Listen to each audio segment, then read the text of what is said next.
ఇప్పటికే single bench Allu Arjun కి ఇంటి బెయిల్ గ్రాంట్ చేసింది, అంటే మధ్యంతర బెయిల్ ఇచ్చింది. దీన్ని అప్పీల్ చేసే అవకాశం ఉందా? మళ్ళీ దాని గురించి ఏమీ కమెంట్ చేయలేము, స్పందించలేము. It's part of investigation.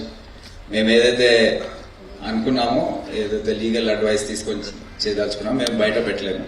మేము వచ్చే రోజుల్లో మీకే తెలుసు. ఇప్పుడు దీని మీద ఇంకా ఫర్దర్ క్వశ్చన్స్ వద్దు, ఆన్సర్స్ వద్దు.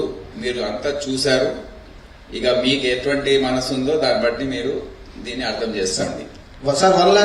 ఇది ప్రజల ముందు ఇది వెళ్తుంది. ఎవరికైతే కనీస జ్ఞానం ఉంటుందో వారికి అర్థమైపోతుంది ఏం జరిగిందో. సార్ ఇక్కడ థియేటర్ కి 12వ తారీఖు నోటీసులు ఇచ్చారు. 22వ తారీఖు కల్లా దీన్ని క్లోజ్ చేసి మీరు వివరణ ఇవ్వాలని కోరారు. సో 10 రోజులు వివరణ కోరారు. ఈ రోజు దాదాపు వివరణ ఇచ్చారు సార్. దీన్ని సీజ్ చేయబోతున్నారు. తొందర ఎందుకు, మీరు చూస్తా ఉండండి ఏమి జరుగుతుంది. ఇంకోటి జస్ట్ ఆ బౌన్సర్స్ గురించి ఒక విషయం మీరు చూసారు కదా. బౌన్సర్స్ పోలీస్ వారిని నెట్టేయడం అందరినీ. సో బౌన్సర్స్ అందరు కూడా వార్నింగ్ ఇవ్వదలుచుకున్నాను. ఈ బౌన్సర్ సప్లై చేసే ఏజెన్సీస్ ఎవరైతే ఉన్నారో వారికి నేను వార్నింగ్ ఇస్తున్నాను.